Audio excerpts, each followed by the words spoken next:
Hello, I'm Sarah. This is Hardcover Hearts, and I'm here with my much delayed 3K Q&A answer session.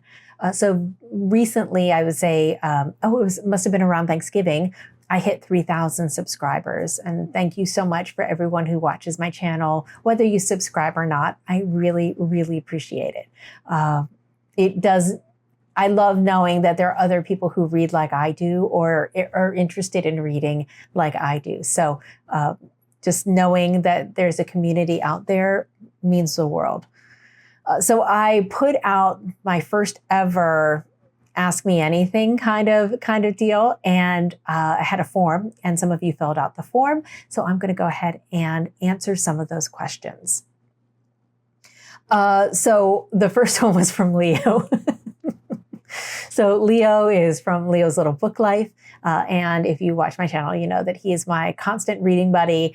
We talk almost every single day on Voxer, and he's just kind of like my literary soulmate. And we love reading together. It's really one of the joys of my life, finding him and being able to share literary journeys together. So he's asked, which of your videos is one that you yourself loved making the most? And I'm trying to think back. I loved making the Proust video. And that was, and I'll put a link to it below, why and how to read In Search of Lost Time. And I think it's because it gave me an opportunity to really reflect on the whole experience, but then also to encourage other people to not be intimidated and to answer some of the questions I had when I was attempting to do this, which, you know, by the way, there's different, depending on which books you read, the books volumes can be named differently. The series is called In Search of Lost Time. It's also called Remembrance of Things Past. So those two things can be very, very confusing. Some volumes, they say it's 7 volumes, some say it's 6. It depends on the bind-ups. You know, so I answered all of those questions that I wish I had known and just only had to figure out myself. And then was able to kind of give like a synopsis of each of the books and to talk about the progression. I love it. And I also love that video is one of my most watched videos. So that's really rewarding to know that that's out there and that people have been inspired by that. Hillary asked, do you have a favorite book? Why, yes, I do. In fact, I'm going to be reading it together with many, many people New Year's Day. So my favorite book is 84 Charing Cross Road by Helene Hanff. And I love this book because it's a book about books, about literature, and about readers and book lovers. But it also talks about community and friendship and kindness. And it's based off of a set of letters between a woman in New York City in the late 40s, early 50s, and a bookshop in London called 84 Charing Cross Road. It was across the street and kind of diagonal from Foyles, where Foyles is today. And it's one of those books I read every year. I read it as my first book every year because it's become like a touchstone and a talisman to ensure that I have like good reading mojo all year. I've multiple copies. I've been reading it in French for this will be my 3rd year. I think my 3rd year reading it in French. And each time I read it in French, I learn more. I understand more of what I've been learning in the past year. So that's great. And I've just ordered a copy in Italian because I've been studying Italian. So I'm going to be taking that leap to read it in Italian next year, which scares me, but makes me very, very happy. So yeah, I'd say that's my favorite book. And, but there's so many that I love. It's very hard that one just is one that I can return to over and over again. And I still laugh, I still cry. It just gets me. Then Elizabeth, who is a member of my Author Spotlight series and has done many group reads with me and a lot of people that I have been lucky enough to cobble together from BookTube and Instagram for these Author Spotlight reads. She asked, two-part question. Number one, how do you pick your next read? Are you a mood reader or do you plan ahead? And then the second question is favorite activities when you're not reading. So how do I pick my next read? So I am a mood reader. But I also love lists. I love a good list. So I tend to gather some books together that are just calling at me at the moment. I also I pay homage to the library hold gods because in California I can have multiple library cards, and so when I'm in the evenings when I'm relaxing, I'll just go in and I'll just put holds on things that I'm interested in reading. And then I let fate and those gods determine when that becomes available to me. So I let that be something that influences me. I do like the month of reading types of challenges that you find on BookTube, like Booktober, Nonfiction November. But I do find that after doing them for a number of years, I'm less likely to go full throttle on them, right? I'm more likely to read a book or two in that vein, but still keep my reading very open. There's nothing worse for me than a reading slump. I'm lucky to avoid them, but it's very much about trying to tune in on what do I want? Do I want something serious? Do I want something a little more of a palate cleanser? Do I want a mystery? I also ask questions like, how do I want to feel? How do I need to feel? Do I want to be inspired? And if so, I usually tend to get a book about art or a memoir. I do like those. If I want something more cozy, if I want something that's a little less challenging, but still high quality, I turn to Persephone's, I turn to Virago, modern classic books. I turn to those middle war period between the two wars. If I want something kind of challenging, I'll look for like award winners, experimental fiction. I'll look for something that's kind of topical and that I think is going to be a little bit challenging. And then I always have space for historical fiction and or mystery. I just love them. And I always try to have at least one of those going anytime. And then favorite activities when I'm not reading. I love to travel. I think I've made mention of it before that travel is kind of like my lifeblood. So one of the joys for me in traveling is the anticipatory joy of that travel. It's really about making the lists and doing the research, determining, like what's the restaurants that we want to go to. My husband's vegan, and so always trying to make sure that we have places that serve both of our interests. Where are the bookshops, of course? Where are the public libraries and where are the museums? So I spend a lot of time planning trips, and then also trying to see if I can meet up with people and getting on their calendars with as much advance notice as possible. I love journaling. I love art. I love going to museums. I love eating out and eating not necessarily bougie, nice restaurants, but like really good restaurants, which I don't think are always the same. And funnily enough, not only do I read books and talk about it here, but I also have two book clubs. I have my In Real Life book club, which is my dearest friends, Nikki and Lydia, who I adore, absolutely adore. But I also have one that I just started with my work. And so we're reading the International Booker and then the Women's Prize shortlists. And so that's been fantastic. And then I'm always on the hunt for a great reading spot. Because I love my apartment. I'm very much a homebody, but there are times when I like to be doing what I do here, just out. So I want to find like a good, cozy, quiet cafe, with a bunch of open windows, because I'm still masking because I've, knock on wood, have not yet gotten COVID. And so I do try to seek those places out, and I'm always on the hunt for that. So yeah, that's tends to be what I do when I'm not reading.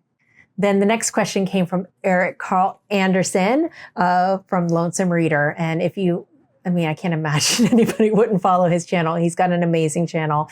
I'll put a link to it below. Obviously, you know who he is. If not, please rectify it ASAP, because he's fantastic. He asked, are there any books you reread and felt differently about the second time around? What are your ultimate comfort reads? And do you think you'll ever write your own novel or memoir? Okay, so for the first one, I'm fascinated when this happens, when something is in the zeitgeist of many people's ideas and conversation. Leo and I have been talking about rereads, and he's a big rereader. I always feel that almost an existential crisis that I will never read all the books that I want to in my lifetime. And so for me, I always feel like, well, why do I want to reread when there's more interesting things out there? And I also didn't want to dampen the experience or change my memory, alter my memory of what was amazing about a book when I read it the first time. But Leo has worked on me for about 6 months on this and said, what if you find more things? What if you love it more deeply? What if you now, with all of your understanding about literature and craft and how to read, what if you notice more? So because of that, Leo and I have officially started a new project, and it's called Then and Now. And it's an opportunity to reflect on, why do you want to reread a book? What do you remember about the book? What's interesting about it? What do you expect to find? And then you come back after reading it and you present your findings. Did it live up to it? Were there more things that you remember? Are there more things that were of interest? Did it let you down? How good was your memory? And what's your new perspective on it? So I'll have a Then and Now video going up shortly about one of the books that I've been wanting to reread for a very, very long time. And I'm really excited to get a chance to use this as a format. And so I would open this to any booktuber who wants to use the format. Just do hashtag Then and Now and have at it. But back to the question. I think the books that I have reread and I've loved are things like 84 Charing Cross Road, where I learn something new every single time I read it. And because even though it's only 92 pages, I read it every New Year's Day as the first book of my year, so that I can kind of guarantee that I'm going to have good luck all year with my reading. I moved to start to read it in French. So that allows me to kind of deepen my French experience, because I know what the content is. And so that's been fantastic. My ultimate comfort reads. I love a book with a human relationships at the center, and where people open up and care for each other. Found family, I love those. And in fact, Eric Carl Anderson, you are somebody who introduced me to one that I think is like one of my ultimate comfort books, which is The Offing by Benjamin Myers, which was so beautiful, so loving. Just had that warmth of two people had nothing in common, who met and developed a friendship and really cared for each other. And I really do love that. So thank you very much for that book. The last question was, did you think you'll ever write your own novel or memoir? I had a very unique upbringing in Mozambique. It was the late 70s, early 80s, and it was a very, very tumultuous time in the country.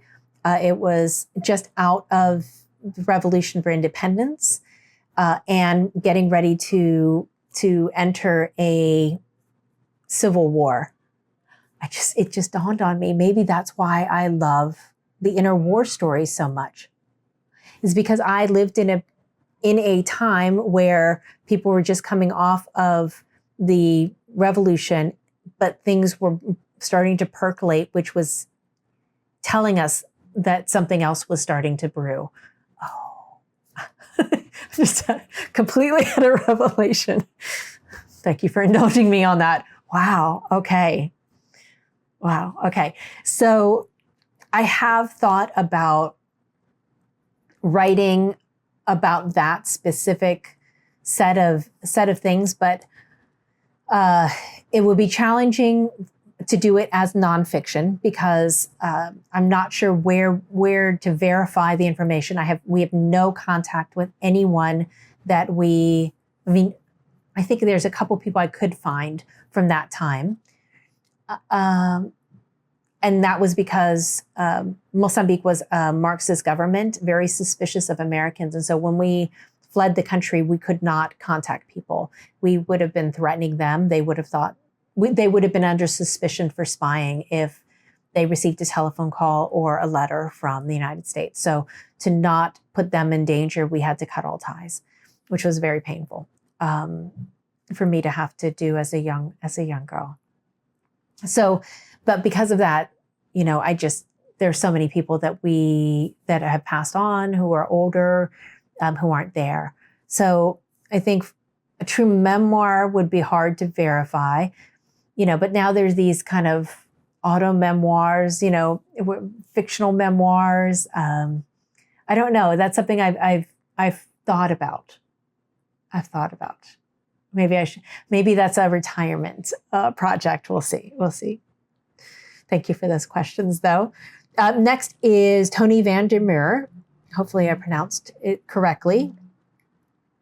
Toni says, I thoroughly enjoy your channel. You've introduced me to several authors. One question. I thought you said you enjoyed Persephone books. Do you have a favorite that you'd recommend? I have 3 specifically that come to mind. The first one is High Wages by Dorothy Whipple. Kind of the story of this young woman who wants to be a shop girl and just kind of finds a way to make it happen for herself. The other one is The Shuttle by Frances Hodgson Burnett. And she's the woman who wrote one of my favorite books as a child, The Secret Garden. And that's about the American women who were going to England and they had the money and the British aristocracy had the title. And so they were getting involved in these types of marriages. A very good book. And then something that I read with Elizabeth of Bookish North, reread A Writer's Diary, which Leonard Woolf put together of Virginia Woolf's writings about being a writer.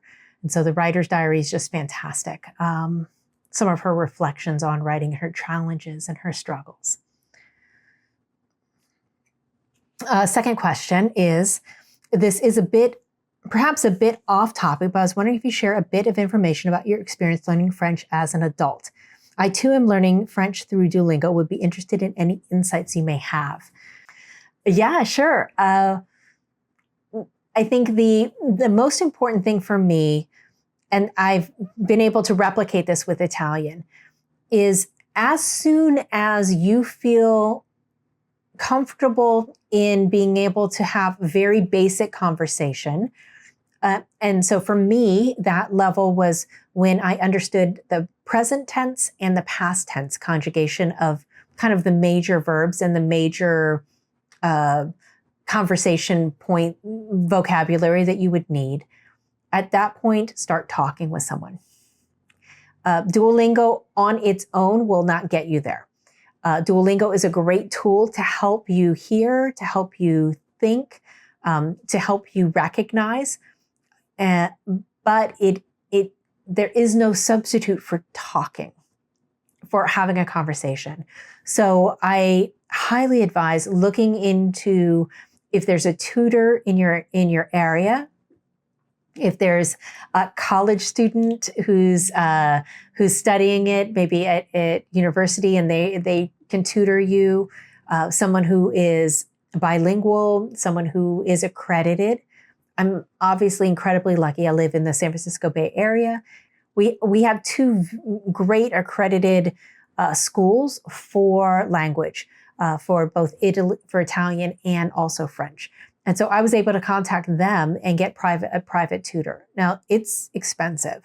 If you can, if you have someone that you know that you can go in on it with them and to do private tutoring or small group classes, that would be fantastic. I know there's all sorts of different apps that you can do, like Italki, where you can be connected with someone who teaches. Those are all really valuable. And I would say start to do that earlier than you think, because it will accelerate your understanding, your vocabulary, your comprehension. So that's the first tip I would say. The second tip I would say is immerse yourself as much as you can. So I watch French television and Italian television. In the United States, there's a channel you can get through Prime called Megahertz. I think it's called MHGTZ or something like that. But it's one of the add-on channels you can get, and it has television shows from Europe translated. So the subtitles are there, but it's in the native language. Incredibly helpful. You can turn off the subtitles. I'm not there yet, but I hope to be in this next year, at least with French. I also try to listen to French radio and Italian radio so that I'm listening to the news. I'm listening to the natural patterns of language. I also try to mimic, and it sounds ridiculous, but I will try to repeat after. It drives my husband insane when we're watching television and I repeat words. And what I'm trying to do is understand the flow, the musicality of the language, the pace. Is it staccato? Does it flow? Like that all helps as well. And then also on Instagram, I follow a lot of French and Italian content creators. So I follow like people who talk about books, but they're talking about it in Italian or talking about it in French. So find your passion, things that you love, and then look for them in the language that you're looking for. So in your case would be French. That's all that starts to come together. And what you're doing is you're learning by osmosis, because it's already something you're drawn to. And then the rest is kind of adding elements of French to it, or adding elements of the language. And that helps you get to the next level. So good luck to you. Bon chance. Carrie Jones, also someone who has been in my group reads, says, hello, Sarah. Congratulations on reaching 3,000 subscribers. Thank you. I would love to know more about your work, but fully understand if it's something you prefer not to share. Just wanted to say how wonderful your channel is. You're so inspiring, and I look forward to your videos so much. Thank you. Very kind. So I've thought about this. I'm going to talk in kind of vague terms. So I live in the San Francisco Bay Area, as I mentioned, and so tech is kind of the dominant industry here. So I work in tech, and I'm in program management, in the program management discipline. And I work with creatives. And so I'm very lucky. I haven't always been this lucky, but in the past, maybe, year and a half, I've moved departments to work with creatives, and it is everything. I mean, you want to talk about readers and artists and just philosophers and just interesting people. It's an utter joy and delight. I love the company that I work for. I'm just a planner by nature and a strategist. And so I think about where we need to be, what we need to do to get there, and then what are the forces that are at play environmentally, internal to the company, external to the company, and how do we want to meet the moment and get where we need to be in order to be successful. And so I'm really lucky. I have some amazing people that work for me, and I work for amazing and with amazing people, I think, which is incredibly lucky. So I may joke all the time that weeks like this, the betwixtmas, where it's all quiet and I have an entire week where I don't have to do anything, where the time is mine and I can imagine what it would be like to retire. Yeah, I dream about that, but I also know how incredibly lucky I am to be working where I am with the people that I work with, because they're all pretty amazing. The next question comes from Charlie Brooke. Hi, Charlie. She also has a great channel, Charlie Brooke Reads, so I'll put a link to hers below. And Charlie says, congratulations on hitting 3,000. Thank you. Which books do you head to when you're feeling slumpy? What are your comfort reads? So I mentioned a little bit about the comfort reads above with Eric Carr Anderson's question. But I think when I'm feeling slumpy, I find a novella gets me out of that faster than anything else. And I do have my genres that I usually enjoy that can pull me out. And that's usually mysteries. I love historical mysteries or mysteries set in other countries. I think I've made mention before that for me, I love mysteries, not for the puzzle aspect, but for the completion aspect, the idea of justice rendered, which doesn't often happen in real life, as we all know. But and also being able to learn about other countries, other cultures. What do they care about? What do they find morally repugnant? How do they think about crime and justice? I'm always very interested in those types of things. So for me, a mystery novella, anything under 200 pages, is almost guaranteed to get me out of a slump. Also works in translation novellas. There's a lot. Charco Press does a ton of work that a lot are in novella size, and that's usually enough to get me out of a slump. So yeah, I think those, and historical fiction also tends to be a comfort read that gets me out of slumps. Katri from Catrice T on Instagram and YouTube, I'll put a link to her channel below as well. She says, have you visited or read any fiction from the Nordic countries? A Finnish fan of your channel here. Hi. I do want to come to Finland very soon, not this next year, but maybe the year after. Yes, I have read fiction from Nordic countries. In fact, trying to think of some that I've read recently that I have loved, because I know that there are a couple. They're just escaping me right now. I didn't want to plan too much for this. I wanted to kind of do it on the fly, which means that I'm lacking in some specific books off the top of my head. I've just read and loved Regis Horth. I've read 2 of her books, and I have another one queued up that I'm hoping to read this week. Loved her work. And I think she's Finnish. Please correct me if I'm wrong. Please let her be Finnish. But I'm always looking for recommendations. So if you have some, please let me know. And my husband loves the Scandi Noir. That's a little too hardcore for me because I'm a big chicken. So maybe not so much that, but if you have any female writers from Finland that you think I need to read that I can look for in translation, please let me know. I would love to know. And then the next question comes from Yolanda Silverio. And she says, what's your favorite fiction of all times? Oh, fiction of all times. I mean, I don't know that I have a singular favorite. This is why I'm such a pain, and I'm sure people roll their eyes, but when I do my best of lists, I can't combine it all into just kind of, here's my top 10. I've never been able to do that. I've never been able to stack rank.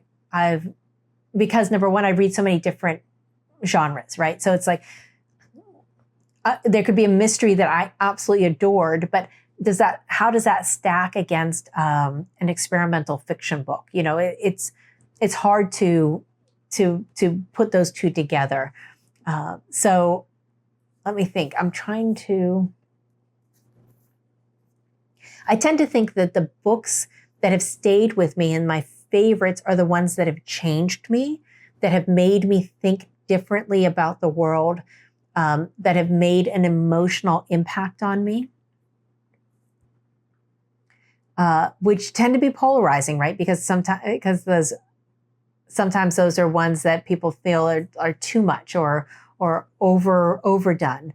And I also read so much that it makes it really hard to just get a singular. I'm literally like trying to go through my Rolodex in my head of the ones that to give you a good example. And I'm actually also scanning my bookshelves to try to see if I can see any. Okay, so here's a couple. An Unnecessary Woman by Rabi Alamedine.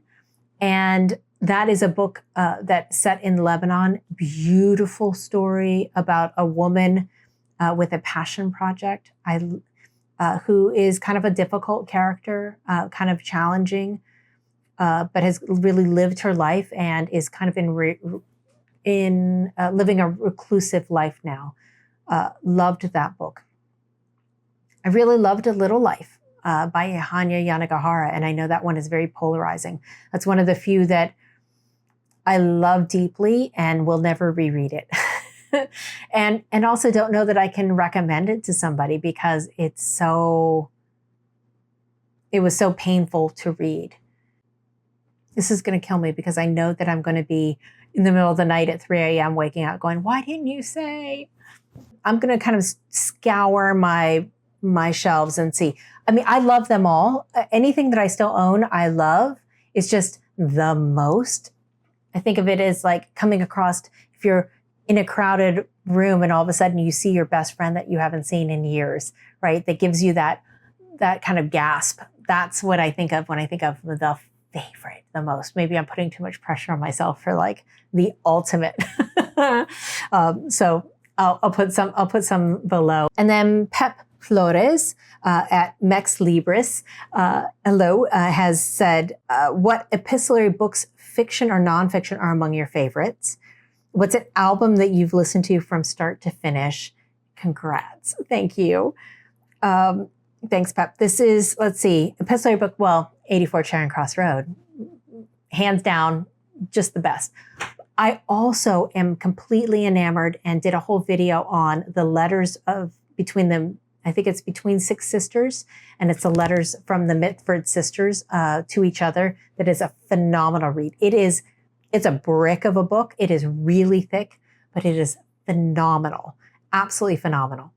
And it also has the editor was Charlotte Mosley, Diana Mitford's granddaughter, and she did a phenomenal job at contextualizing some of what was happening at the time, who were some of the references, what were they talking about, what had happened between the times where the letters had been sent back and forth.